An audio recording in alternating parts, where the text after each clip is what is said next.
All right, let's do this thing. Can't make me. Hey everybody, welcome to NewWayStories podcast. I am your host, Jesse Roberts, and guys, today we have got the gang. Welcome to NewWayStories podcast. No, I'm don't Jesse you make fun of me. That's what you sound like. Today we've got the gang back together. As you can tell, Darius, the co-host, interrupts me during the intro. Ben, the producer. The boys are back. The boys are back in town. That's such Thin a good Lizard. Oh, Thin Lizard. You got to sing all while I was gone, so I'm going to sing a little bit too this episode. Did you listen to that? I did, and you know what? I thought about cutting it out, but I didn't because it was really funny. And the top priority on this podcast is Humor. Humor. Comedy, for sure. Mm-hmm. Not grievances I didn't realize that. No. I have been trying really hard not to be funny. So that is something that I'm going to have to work on. Yeah, so... People are like, yeah, we could tell. You know, Darius was on vacation, and then Ben was on vacation. I guess, actually, Darius, you weren't on vacation. You were out of town working, I think. Oh, when I was in Ashland, Oregon. And, Indeed. And so, yeah, and then Ben, and so, you know, we haven't been super consistent. You know, we've been kind of posting every other week. So thank you guys so much for hanging in with us. And coming back. If you are back. Obviously, if you're not back, then forget you. If you're listening to this, then you're obviously back. Today, we're starting a new format. We're starting a new format of the podcast. We're going to try and keep it tight. Keep it, you know, a little. Yes. We're going to try and, you know, keep this thing polished. So here's what we're going to do. Yes. We're going to do... Dude, that's crazy because I had a New Year's resolution for like getting, working out, getting a better butt. And literally the two words I used were keep it tight, keep it tight. And that's what we're going to do. This podcast Prophetic. And your butt tight and polished probably are not going to be either of those things at the end of the year. And they're not something that you want to listen to for more than 45 minutes. But we're voicing it, so we're going to try to get it going.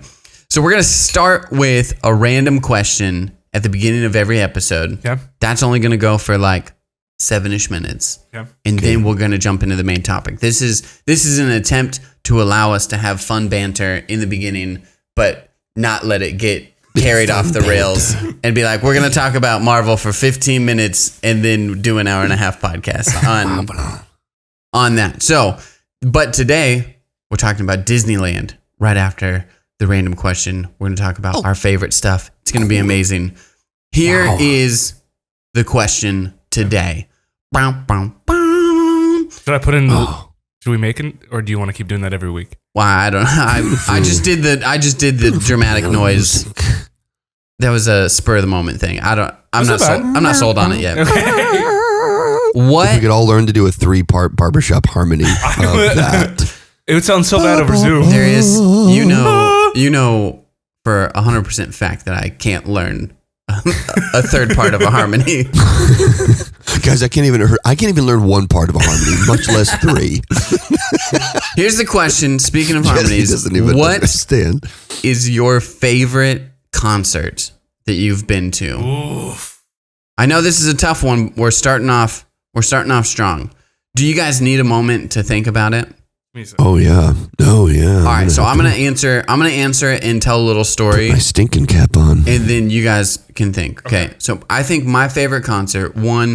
I saw Elton John at the Sun Dome, and I was a young kid. This was like the biggest concert that I had ever been to. My aunt won tickets off the radio, and it was incredible. He was so good, and I remember him being like, "I really like playing these intimate shows," and I was like, "The Sun Dome. This is." Like the biggest venue that Yakima has to offer. What are you talking about? Intimate. And then I realized that he's been playing stadiums, arenas for and so you were having too good of a time to be offended by like it. a 3,000 person, thing feels like it might as well be 50 people. Yeah. I really want you to go tell your aunt this, and for her to be like, Jesse, we never. Oh, you mean when we saw the Elton John cover artist, Elton Juan, and you were too young to. Nope. No, I was old enough to realize it was Elton John because his drummer. It could have all just been a ruse. His drummer was the OG drummer from 1969, which is crazy. Darius, what does Elton Juan sound like? Dude, that would be. That's what it is. Imagine, bro. What does he sound like? I'm trying to think of like. I'm a rockin' man. Benny and the Jets. So it's got a leather boots, a mother suit. You know, I heard it in a magazine. Benny and the Jets.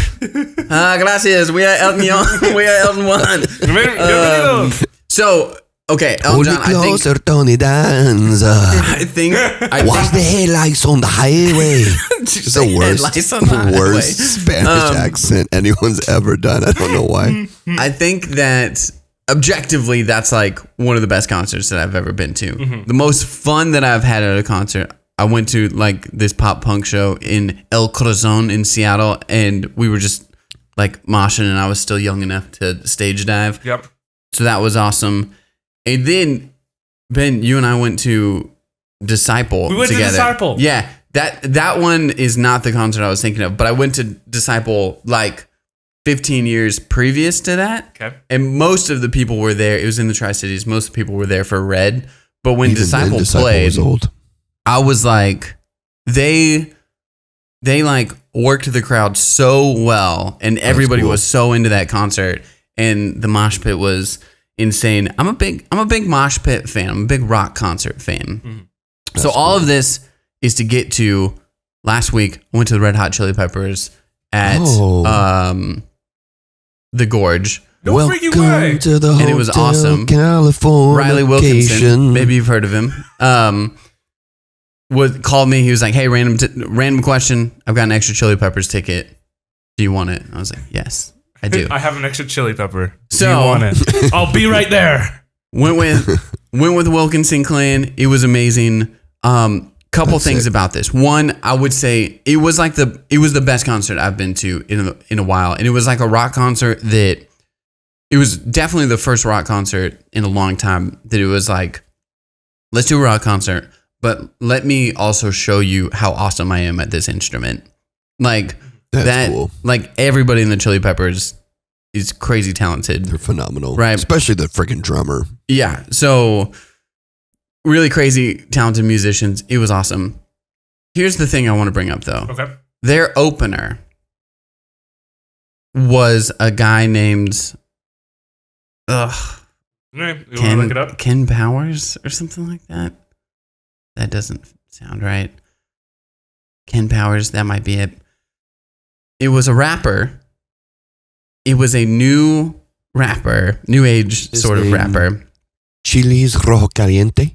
So you would think. So for me, you want to make your opener close, right? Close-ish. Ken Carson. Ken Carson. Yeah. He's going to be probably explicit if you. So was he bad? He opened, and we're just like standing there. It's like, okay, 7:00, it's going to happen.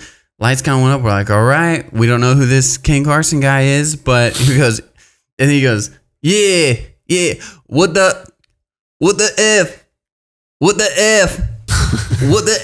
it just went into this, like, I can't even describe the type of music. But the people who really loved it, there was like 214-year-old white kids that were there. Oh, they love it. They were loving it.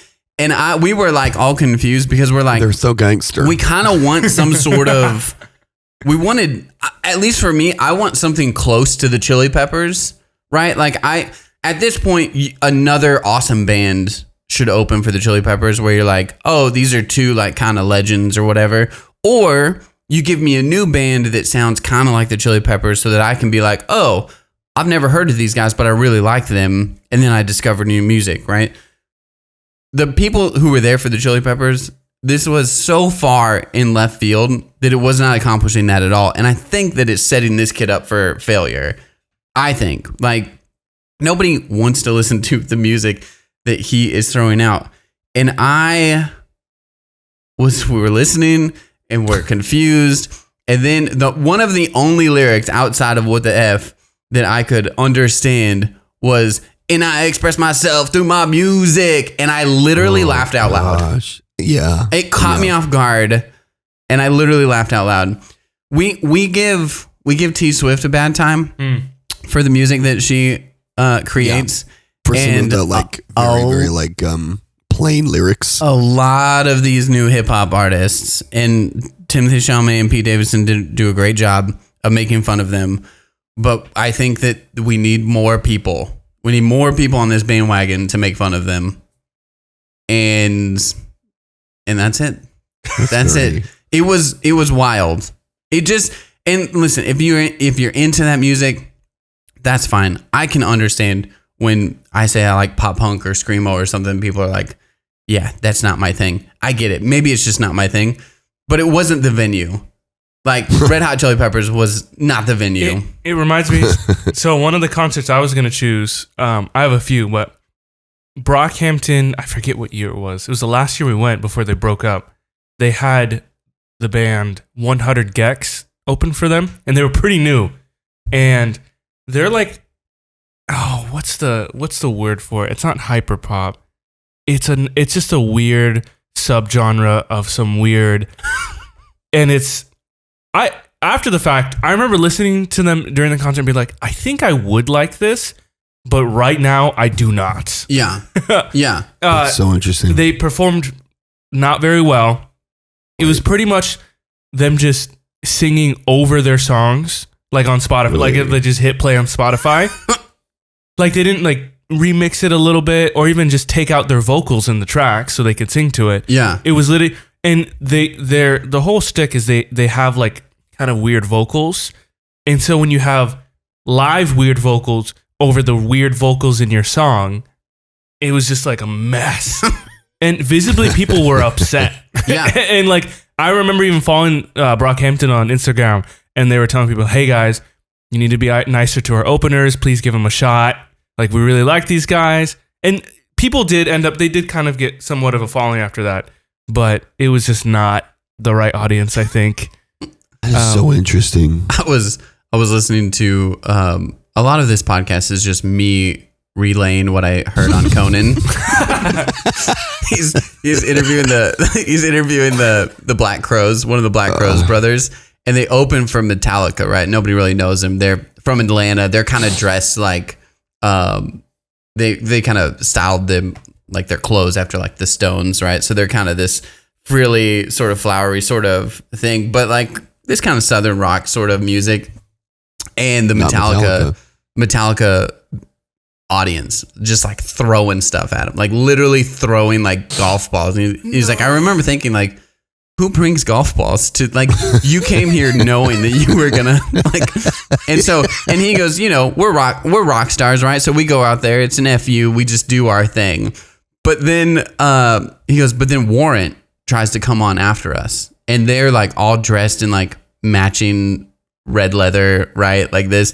And then this chant starts from the audience. Warrant sucks. Warrant sucks. And they come out on stage to Warrant sucks. And then they turn right back around. I would too. And don't perform. No, we're not doing this. We're not doing this gig. Brutal. It was okay. Opening for Metallica maybe a tough act. Sorry, I know we're supposed to keep it tight. Darius, keep it together. Dude, I am clenching my butt so hard. But okay, another time this happened. Tyler, the Creator, has like a festival he puts on every year. Yeah. And there was supposed to be like a surprise headliner, or no one knew who it was. Oh my gosh, who's going to be the surprise headliner? It was like a Michael Scott thing where he had nothing up his sleeve. No. So this was a couple years ago. So everyone thought it was going to be Frank Ocean because he was kind of like MIA for a while. And everyone knows that Frank Ocean and Tyler are good friends. And so like, oh my gosh, this is it. He's coming back. This is this is the moment. And out comes Drake. And like the crowd is like visibly upset, and you can go back and watch the live stream, and they pretty much boo him off the stage. I mean, this is why you can't get your hopes up, right? Because Drake is a big name, right? It's a big name, yeah. But also, like, I don't know if Tyler realized, yes, he's one of the biggest artists right now, but I don't think there's too much overlap from his fans to Drake fans. I think people who like rap don't like Drake a lot. Right. This is the conversation, Riley and Landon were like, hey, are you going to talk about the Drake and Kendrick feud? We can. And we're not going to get into it, but the feud is simple. If we're talking about best rappers, Drake is not a rapper. No. And he's Kendrick a really good is pop artist. Yeah. The end. I don't know where the feud is. Well, the beef between them is like personal beef, right? I think that's why people are so interested, because the beef between them is like Drake is disrespectful to Kendrick on a personal level, and it comes out through his music. And Kendrick is like, "You're a pedophile," which is a pretty sick burn. It is a sick. It's a nuts burn, but like what he said, though, right? Yeah, he said a lot of that, but also accused some of his people, like in his team, for like catching some cases that were a little suspicious. It's not. Just if we started checking into every musician in their 20s, we're gonna find a lot of 15-year-old girls sleeping with bands. Kendrick apparently also was like, they're disgusting. You hang out with pedophiles. My friends are murderers. It's like not a good point. Not a good point to make, Kendrick. Let's bring you back. Let's bring you back to society. If you don't know what you would pick, though, between those two. I mean, sure. Listen, my goal is to not be friends with either of those people. Hey, Jesus loves them both. Jesus does love them both, and he's the only one. You should hang out. But I feel like because everyone's talking about that song because it blew up. The one he released before that, dissing Drake, is like he's not the first couple bars or verses. He's not even talking to Drake. He's talking to his son and how much of a disappointment his father, or how much of a disappointment Drake is as a father. And that's like an insane diss. Yeah. To be like, hey, your dad's not a real man. So let me get this straight. Yeah. You rollerbladed at high school and you ate beef. Did I miss anything? Huh? Disney Channel original Brink? When he's trying to explain to his dad the beef that he has with the other kids. Dad, you just don't understand. He goes, let me see if I get this straight. You rollerbladed at high school and you ate beef. Did I miss anything? Oh, that's so funny. All right. Darius. Are you going Brockhampton? Is that your your answer? I would either go Brockhampton. I just saw Half Alive, and they put on a really good show. It's not just amazing music. They have like choreography and dances, and they do really a lot of cool and creative stuff with like lights and some other stuff on stage. Camera action. And then Tyler, the Creator, was another. I've seen him like twice. Great performer. He just has an insane energy on stage. So I haven't seen a lot of live music, to be honest with you. I used to watch a lot of concert DVDs when I was a kid, and I haven't seen a lot of live music. Yeah. But when I was a kid, we went to go see REO Speedwagon because they came to the Yakima Fair, and REO Speedwagon is the best live music I've ever heard. They are REO Speedwagon was sick. That is a good call. His voice at the time at least, was unbelievable. They were amazing. Well, and I love the old people that like can still bring it. And like Chili Peppers was that, dude. They're all in their 60s and they still were like rocking. Like Flea did a handstand and walked across the stage. That's as nuts. A 62-year-old. Like he looks like he could too. Yeah. And then I have to shout this out because my favorite band is called Lawrence. They just released a new single called Family Business. Everyone should listen to it. Is that like funk band? Yeah, they're like, what do you call it? I can't remember like the name of the technical genre, but they're like vintage funk pop. Let's go. It's like something in that vein. And it's just really, really good. They opened for the Jonas Brothers for the entire Jonas Brothers tour. That's and dope. Brittany took me to see the Jonas Brothers because I do know all the Jonas Brothers songs. I'm a old school Joe Bros boy.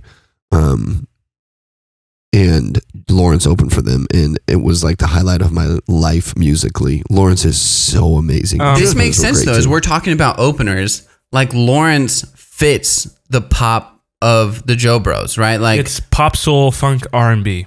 like Thank you. the Jonas Their new Brothers, album. pop, soul, funk, R&B. Jonas I feel like Brothers. Jonas leans a little more rock, probably. No, yeah, it's definitely it's still- it's definitely pop rock. You need right? a little overlap. But They Nick, sound. is it Nick so, the guitar player? Joe. Yes. Nick.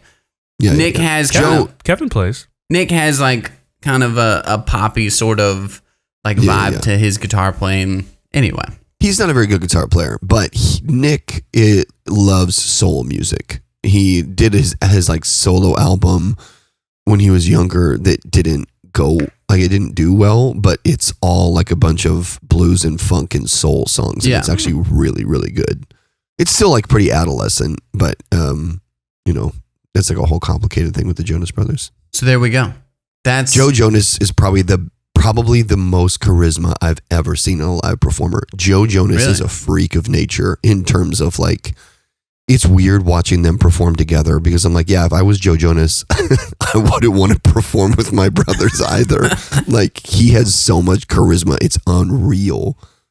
That's awesome. I would definitely watch the Jonas Brothers. I would if too. if I had a shot. Yeah. All right. So Disneyland. There's your one random question. Favorite concert. Disneyland.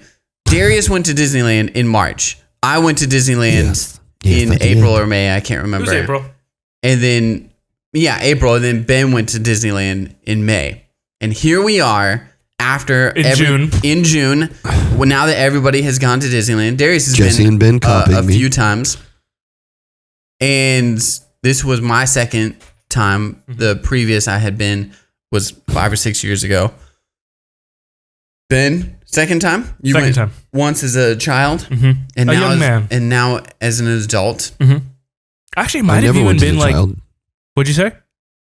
Jesse and I don't think either of us. Never Well, I went know as neither children. of us went as a child. Nope. I think I was So I 12 only- at the time. Okay. And now I'm 24. So I think I'm probably going to go every 12 years, probably. I like it.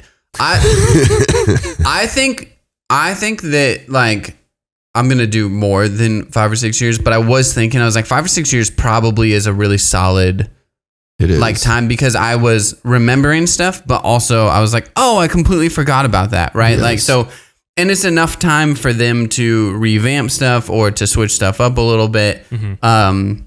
I do think I feel like I'm a huge Disney theme parks fan. Like I especially Disneyland. We can get into it in a minute, but I think Disneyland is a little bit, in my opinion, easy to kind of like overdo the experience. And so I do think like even just once a year or once every 2 years for me feels like once a year feels like a lot.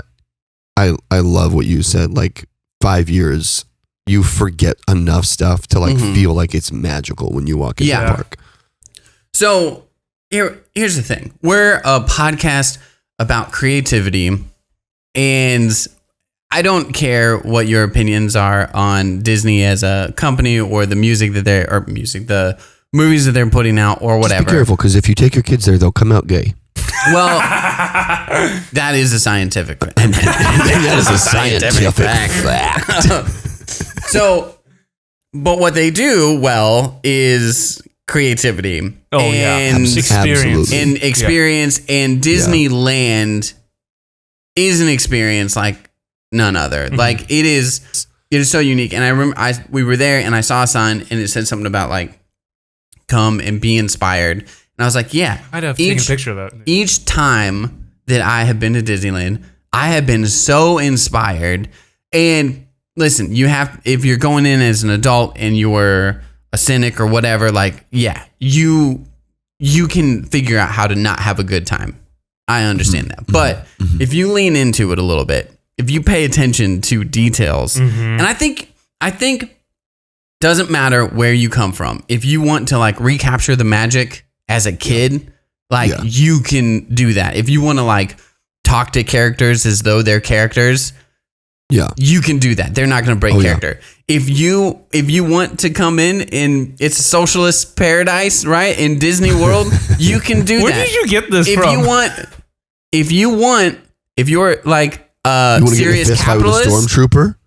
Do it. You can do it. Like, it doesn't matter. My point is, what were you going to say? My point is, it doesn't matter where you are on the spectrum. Like, that's so true. Of life. That came out wrong. It's so true. It's so true. Like, that's Disneyland has something for you. Disney World, so socialists, right? It's what it was what Walt was trying to build. Was it not? Darius, back me up on this. Walt was very adamant that he wasn't a socialist because his dad had ties to like a local socialist organization, and they were doing the. Well, he was in a world where if he said he was a socialist, then they would cancel him, right? Forever president potentially. In the 60s, it was like raping a woman. Like, they said, you're out. Right. You're canceled because you're a communist. Now it's like, hey, I sexually assaulted a woman. They're like, well, you can't make movies anymore. So it's the 60s and today, it's the same. And today, thing. if you're also like in Hollywood and you say you're not a communist, they'll be like, they well, cancel you're absolutely a capitalist pig. Absolutely. Can't have that out here. Can't have people that believe in freedom out here in There's Hollywood. There's like 3 successful capitalists. But yes, definitely a utopia for sure. Yeah. So Disney World, Disneyland. I mean, those guys are making some money. I get it, and I'm here for it. They're doing it. Yep. If you want to go and recapture the magic, man, from your childhood, freaking do it. It's so good. Look. If you want to sneak in a little MDMT and you want to ride Dumbo the flying elephant back to back to back to back and just trip your balls off, you can do it. You can do it. Is that you want to try smuggling your own fireworks? Is that a direct quote? Do you want to get butt naked in front of Cinderella Castle? No, you can't do that Beauty one. Castle. And you want to shoot Roman candles at your best friends while they do fireworks at the end of the night? You can try. Well, you could try that. You could try it. You might go to Disneyland jail. You want to go swimming in Finding Nemo's submarine, and you want to catch yourself a mermaid, take her to the Smithsonian, and be like, "I told y'all the whole freaking time." You can do it. So here we go. Is that a direct quote from Dr. Phil? That is a direct quote from Dr. Phil. Here's what we're going to do. We're going to break down. We're going to try and have some sort of structure in this. The point, if anything, I just want to, Disneyland's amazing. This is why we're talking about it. Yep. It's great. I love it. Ben, you're the freshest off the experience. So fresh and so Tell clean. me your favorite, let's go like favorite ride. You can do like top 2 or 3. Frick. Okay. So I'm going to say, I've talked about this a lot. And you can include California Adventure. California Adventure. Okay. If your ride is in there. Okay. So I'm going to go for you number can 1. Include characters that were animals if you rode them. Great point. I'm going to go Rise of the Resistance. Yeah. Which I'm bummed we only got to ride twice. There was a slight chance we could have snuck on the last day, but we were so done. Our feet were cooked. But from like, I think my favorite part, I mean, I love the ride. Both times I rode the ride, it was like, there's like 2 different, like they kind of split it up, the little whatever things you're on. Yeah. And so I didn't realize that. And so we pretty much got like 2 different experiences from one riding it twice, which was awesome. But like the queue leading up to it made it, I don't know, like, and even like Universal tried to do the same thing. I'm going to try not to talk about Universal. We had a pretty not great time at Universal. It's tough to go to Disneyland for 3 or 4 days and then jump over to Universal and be like, oh, you don't know how to do a theme park. Interesting. They had they had DC's problem where they just copy all of Marvel stuff but do not do it as well. Yeah. That's funny. But that queue is just so nuts. Like I didn't even realize that we were in there for about 40 or 50 minutes. Mm-hmm. It just it doesn't feel like that at all. Just every part of that ride, like I love that it still keeps us like there's a story throughout the whole thing and you're following along. Yeah. And the effects are amazing. Gosh, I just like for that 5 minutes I was in. Do you want me to just hit it? Well, I was gonna say let's hit Rise because I do want to talk about it, but let's keep going. Okay. I loved. I was gonna say Space Mountain, but I also really like Big Thunder. Oh yeah. I'm gonna say Big Thunder. I think it's just a really good roller coaster. Yeah. I mean, it's not. You're allowed to say Space Mountain too, if you want. But I also really want to say Incredicoaster. Ah, yeah. Incredicoaster. I mean, like, if you're like, I think it's the best. It's probably one of the fastest rides there. It's the best thrill ride for sure. Yeah. But it also like I love it still has a story. I feel like I'm saying that over and over again. But like the whole like it's just like what is it? The Jack is being watched over or what's this? Edna is watching him. Yeah. And you gotta chase him. And so you're Dash? And you're speeding through, and you every time you go through a tunnel, you see a different member of the family trying to catch him. Yeah. And it's just really fun. And you have like all them talking in the little seat that you're in. Yeah. Like you could have just made it just a fast ride, roller coaster. But they went more. They did more than that. So those are my favorite ones. I agree. I love it. All right, my favorites. Recap those for me. Sorry, recap them really quick. We got Rise of the Resistance, Thunder. Jack-Jacks. Thunder. Oh, Thunder. Sorry. Okay. Thunder Mountain, and then Incredicoaster. Incredicoaster? Bon voyage. Incredicoaster. What's your incredible? Incredible. Incredible. I work alone, buddy. All right. I love the And they got busy. I love that line. My favorite is I freaking love the Matterhorn. The queue makes me laugh. Yeah. The sliding downhill adventure. Welcome to this Trillion Alpine Adventure. Welcome. So good. I really love when the effect gets me. Like, and so I remember this is like, 5-6 years ago, the Abominable Snowman, like when we turn the corner, it's like growling and you're hearing it. You see an overturned toboggan, right? And then you turn the corner and he's right there. I was like, oh, whoa. Like you guys did absolutely. It. I know that there's not an Abominable Snowman on that mountain, right? In Disneyland. Yep. I'm pretty sure of it. But it still got me. And then I ride it. And then the second time, Abominable Snowman out there. I'll tell you that right now. The second time, I remember it and I was like, I love the Matterhorn. I went on it. And you see the first Abominable Snowman. I was like, oh yeah, there he is. It wasn't as good as the first time, but that's whatever. But then it got me on the second time because I forgot that there's a second turn that's more intense. So great. And I was like, you guys got me again. So I love the immersiveness of that. And I love kind of like I'm like a big like history portion of Disneyland. Like I really love, I understand why they change things and why they do things different, update, whatever. I kind of want, like a little part of me wants Disneyland from like, let's call it like 1967, like 12 or 13 years after they're open. I want that park. Jesse, that's a premium mint. That's such I'm 100% with you. So love that. I didn't get to do Pirates the first time.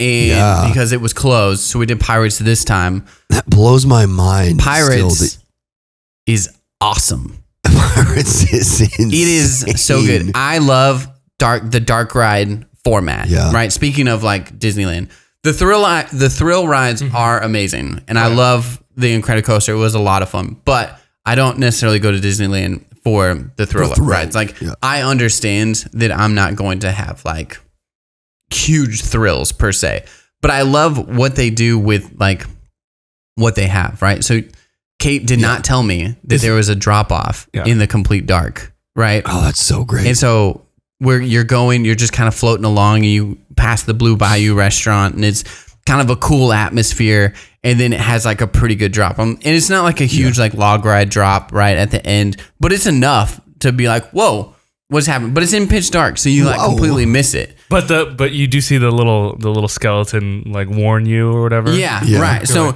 and then you walk through, and it's it's kind of cheesy, right? But there's like there's the cannon battle, and also just picture yourself as like an 8-year-old, like going in between these two ships where cannons like are going off. Kate was like terrified as a kid because she thought that the cannons were gonna hit their boat.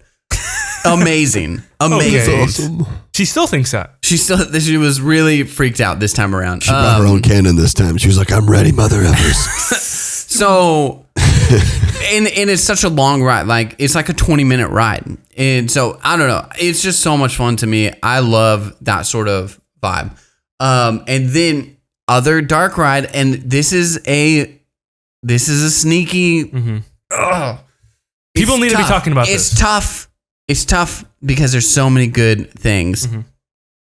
I think I am going to go Space Mountain. I'm going to go Space Mountain just because, again, you do it in the dark and it is like this really cool effect. And that's like kind of this, I don't know, the Tomorrowland, like the heart of like Tomorrowland. You're like, yeah, Space Mountain. Did you ride it when it was hyperspace? So this time around, it was Hyperspace Mountain. Good. So it starts like Star Wars music starts as you start to go up. You're in hyperspace, so the things around you look like the wibbly and it's so that is really good. However, it's more lit up like as the TIE fighters and stuff are flying, so I could see the track a lot more. Yeah.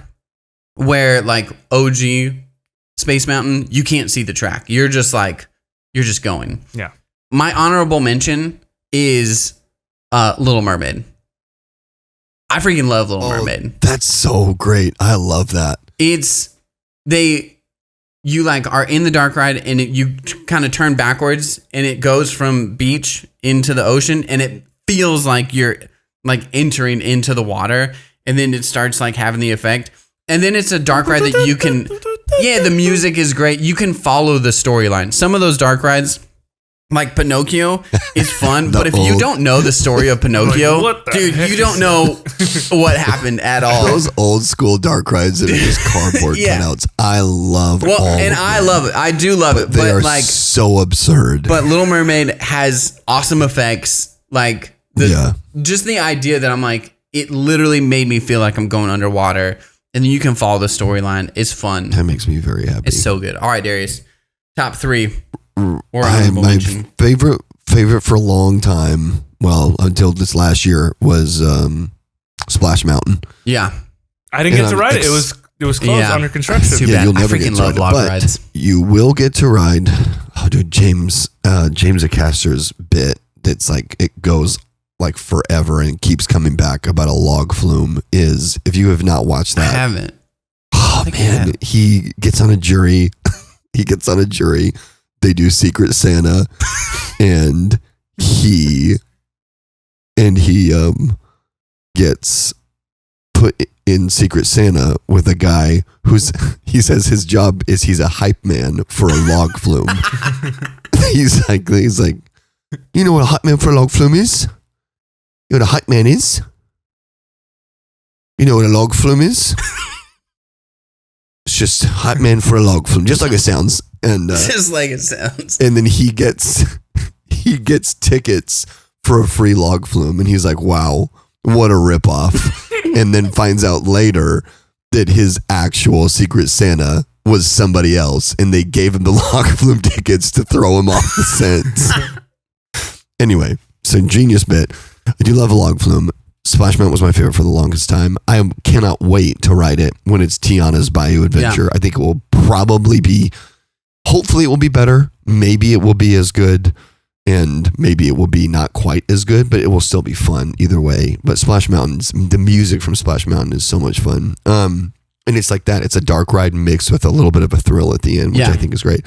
But right now, my favorite is Pirates of the Caribbean. It is insane. It's just insane, like you said, the amount of like, it's not retelling a story. It's telling an original story. Yeah. And giving you like, it feels so immersive. There's nothing else that I've ever done that feels as immersive as the freaking like 10-minute Pirates of the Caribbean ride. I love it. Right now I'm really vibing with Indiana Jones. Gosh, India is a ton of fun. And I think the queue for Indiana Jones is kind of what sells me on it. Because the queue is again, like... You're just like going through a pyramid. Yeah. Dude, you feel like you travel miles and miles underground to do that ride. I love that. I had my third one in my head and it just escaped me. But I don't know. I guess I would probably, like right now, want to go with Jungle Cruise for my third, which is a little bit lame because it means like all of my favorites. I literally was just thinking about it. I feel like Jungle Cruise is it. If it's not in my honorable mention, it's vying for the third spot. I do love the Jungle Cruise. Rise of the Resistance is definitely an honorable mention. Over time, it will probably become one of my top 2 rides. In the shuttle ride from like the base to the moon or whatever to the Star Destroyer yeah. is Okay. insane. So let's talk. Let's jump into rides. Do you have an honorable mention, Darius? I thought you guys. I feel like we talked about this. I just want to mention it real quick. I thought you were going to mention this. Mickey's Runaway Railway. Okay. Yeah. I heard it was awesome, and I was like, "Oh, let's check it out." It's like not that long, and it blew my mind. It was this. It was the like surprise ride. We had the "Nothing Can Stop Us Now" song stuck in our head the entire time. The effects are great of it, like dude. The blowing up of the TV screen and then locking it. Okay, I was dude, like, what the heck? For everybody who doesn't know, like we're in Toontown, which is like dedicated for kids, right? Like, there's a lot of stuff that is definitely is both for adults and kids. But there's some stuff this is definitely for kids, and so you like make your way there. Mickey's Runaway Adventure.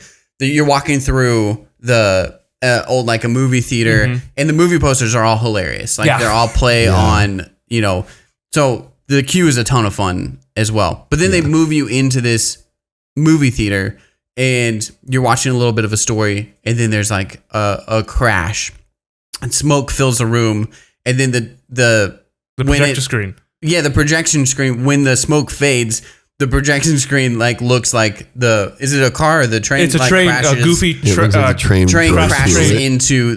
And so I was like, this effect is amazing. And nobody else in the room was like, they were like, oh, okay, we'll walk through the movie screen now. I'm like, dude, this was awesome. There was a movie screen there, and now there's a hole through it. None of you saw that coming, and you're dead inside. I will say this, Jesse.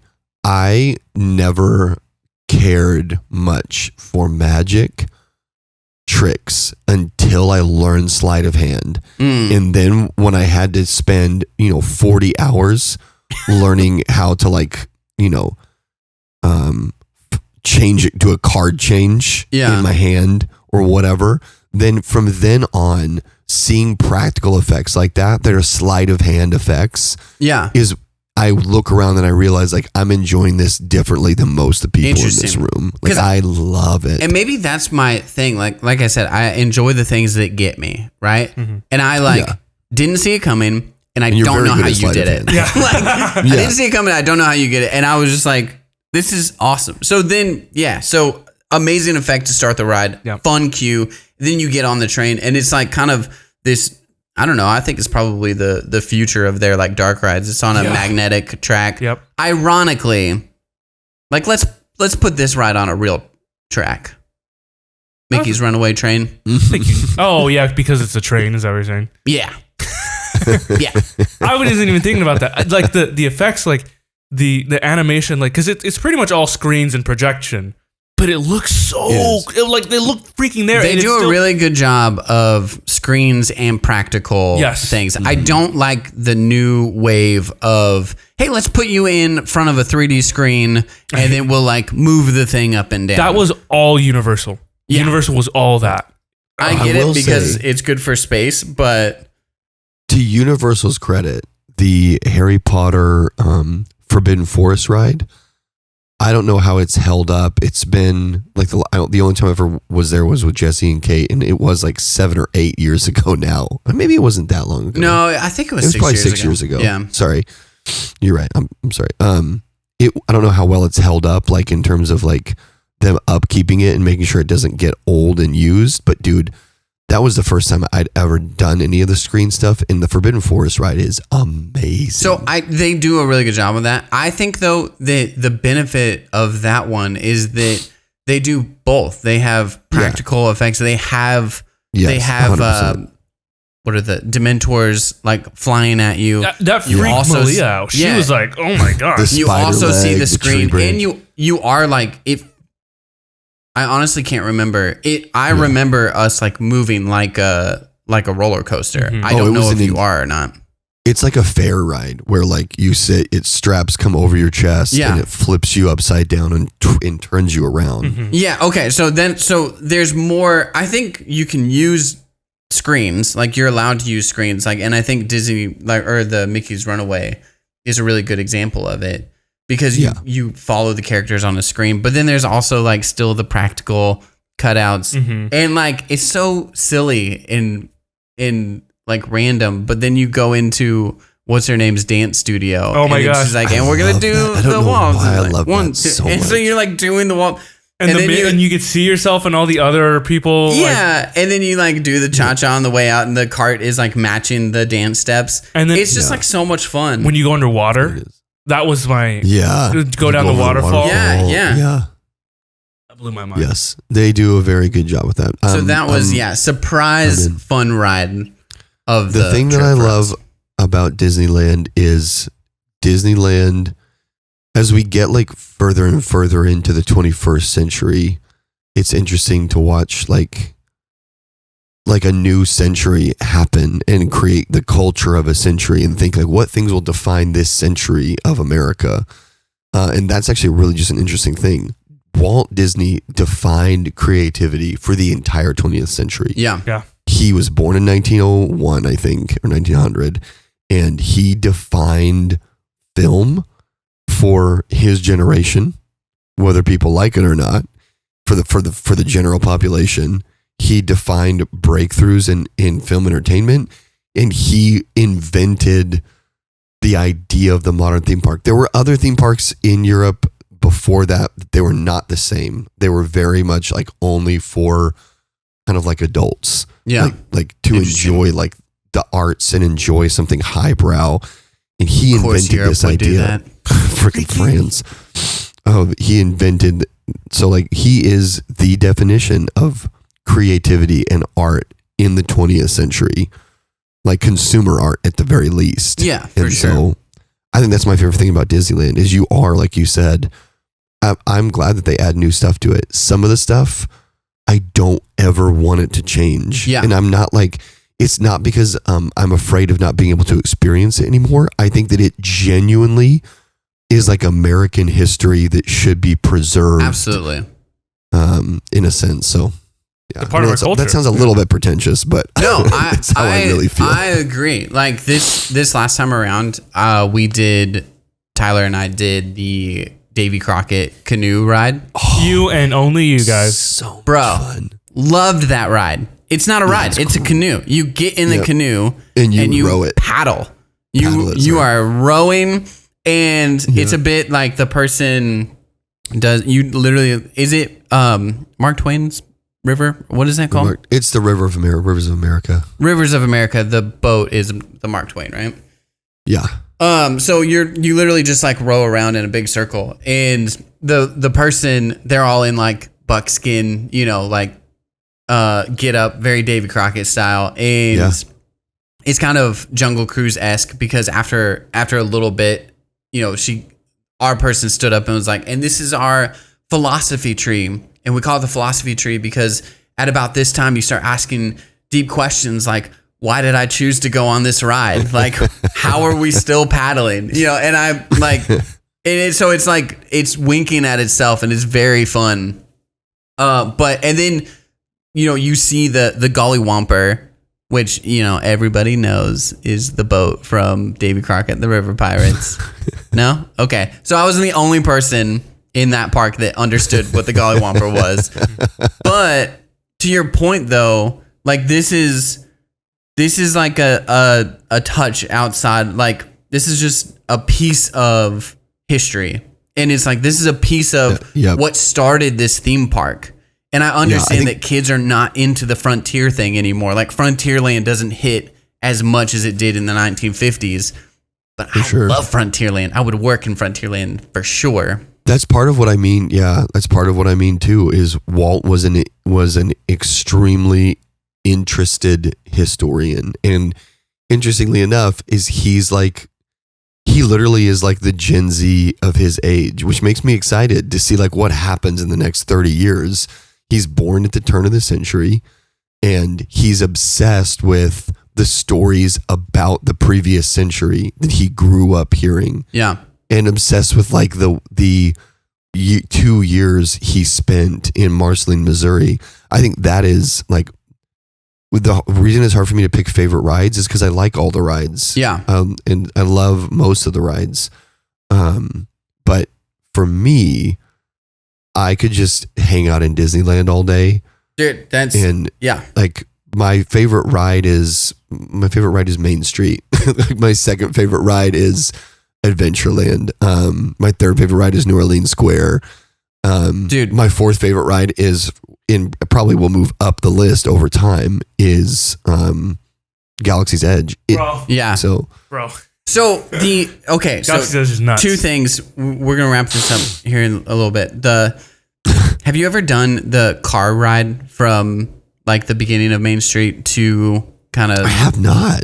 Okay, dude, you go like 5 miles per hour, and our guy was awesome, and he was like, he goes, hey, if thrill rides are not really your thing, like I'm gonna warn you, like this ride gets up to 5 miles per hour.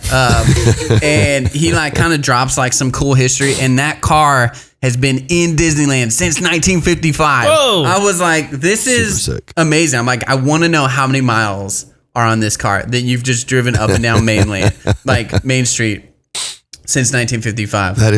That's a wild question. So when I go to Disneyland, I get inspired at the attention to detail. It is not it's not my natural inclination to be attentive to details. Yep. But dude, when you go to Disneyland, you're like, they have thought of everything. And when you go into Galaxy's Edge, and let's wrap up with Galaxy's Edge. Yep. It looks like the shift. I love the shift from, lands, like the different lanes. When you walk into Galaxy's Edge, you're like, oh yeah, I'm here. The custodians that are walking around are in full garb. Yeah. And the garbages that they're pushing around look like they should be in Star Wars. The trash cans are all themed. Dude, there's not a thing that will take you out of it. Yeah. Right? Yep. You've got Chewbacca and Rey walking around. They do a cool first order thing with Kylo, which is kind of funny. Like I understand that's the what am I trying to say? That's the property that they have is the new Star Wars. Sure. But I'm like, these movies kind of suck. But interesting enough, the characters that they created are still those movies. I don't like any of those movies. We've talked about it. But Kylo's still a sick bad guy, right? I still am really into Kylo Ren. I think Adam Driver crushed. I think you're just really into Adam Driver. Yeah. I'm kind of weirdly into Kylo Ren. But anyway, so there's a lot of just amazing things. You'll never get any answers out of me. And then, Rise. We're talking about it. The queue is awesome. Stand in front of your face. And if you have to stand in line for 45 minutes and you're not doing anything, then it feels like an eternity. Yeah. But because the queue is awesome, it doesn't feel like an eternity. Yeah. You're experiencing it the whole time. Mm-hmm. And you go in and they kind of talk about how Poe is on there in BB-8. He rolls out a hologram of Rey. Love that. And then you get captured. Yep. And they're they take you and you're like, okay, we're moving. Something's happening here. You walk out on a moon base, right? Star Destroyer. When you first walk in, you're on a moon base and there's some trees. X-Wing. Yeah, and the X-Wings, and it's cool. It looks like a rebel base. But then you get captured and you feel like you're moving. Then they open the door again and you are on you're in space. Mm-hmm. You're in space and there's hundreds of stormtroopers lined up. TIE fighters on the side. I cannot explain the effect. When they opened the door, I was like, are we in space right now? Yeah, dude.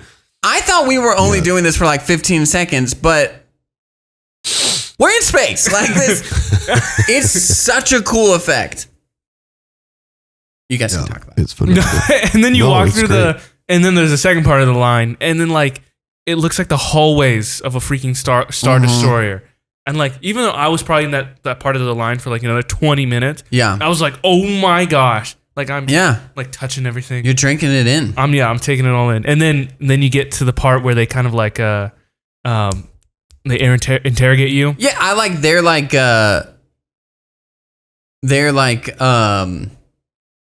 whatchamacallit? They're in character, right? So they're kind of brisk with you, right? They're like making you go. It's awesome.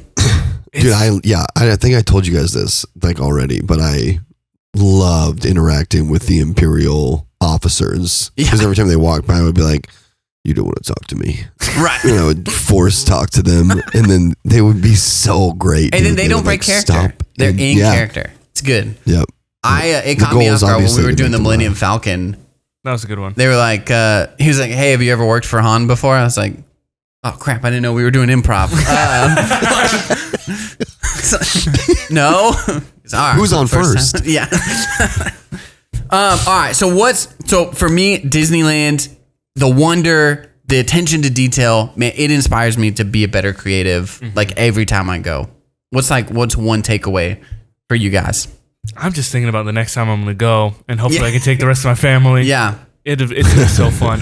We don't have to get into it, but I like planned the first day out so perfectly within the first 2 hours, we were knocking out rides and pretty much walking straight onto them, 0 lines. That's so sick. We knew where to hit stuff and like where to get on, where it was pretty much just like so smooth. That's beautiful. Yeah. Amazing.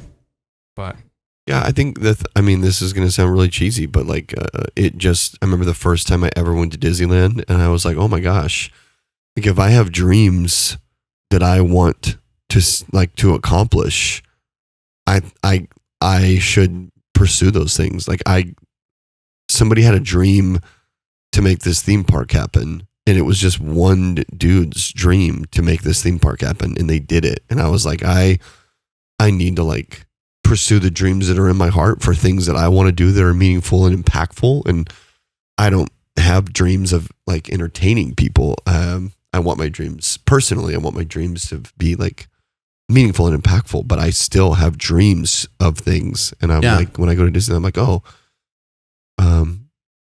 like I could accomplish those dreams. And that's like a wild thing. When you look at the rides and the different things like the river, right? And then you also realize like the things that Walt had to do to accomplish the thing, right? Like, it's amazing. I mean, what was the original park was like on a few acres of like an orange tree grove. And he was like, yeah, I could see this being Disneyland, right? Yeah, like it's definitely was not a tourist. The vision attraction. is incredible. Yep. Yeah. People will talk about how he even like weirdly, I don't know how, but had like an eye for some of the engineering stuff. Like he would tell the construction team like, oh, you need to put a downgrade here, or you need to make this tilt differently, or like we need to move this to this area. And they would be like, I don't know if you know what you're talking about. And then they would go check it and they'd be like, holy crap, he's right. I think part of it is because he had literally, it wasn't that he was like an engineer, but he had dreamed it and lived it and thought it and obsessed over it for thousands of hours. And so he actually did know everything about the land that he owned. Like, I remember when they did the Rivers of America the first time, it emptied because the land was so dry that they filled it full of water. And then all the water just sank into the ground because the ground was so dry. And I can't remember what Walt said, but Walt was like, oh, we need to do it this way. And then they redid it and it worked. It's awesome. So, man, save up money, go to Disneyland. Yes. It is freaking worth it. Yeah, and it's great. Be inspired. It's so much fun. I can't wait. Like you said, you leave and you're like, can't wait to go back. Yeah. Like it's amazing. All right, guys. Hey, thank you so much for listening to New Way Stories. Like, subscribe, give us 5 stars, all that good stuff. Follow us on Instagram. And if you want to buy my new book, Rat Race, you can do that. Go ahead and click the link. It is a ton of fun. I got my first 1-star review. What'd it say? Let's go. Just a 1-star, man. This girl, I clicked on it on Goodreads. She's read 300 books already this year, and her average rating was 2 stars. I'm like, you obviously don't enjoy reading very much. So why do you read? Why are you reading so much? And then why are you rating all of these books 1 and 2 stars? Anyway, she probably wants attention. So you can do those things. prove that really girl worked. wrong or prove that girl right. I don't know. We'll find out. Thank you guys for listening. We will be back next week. See you later.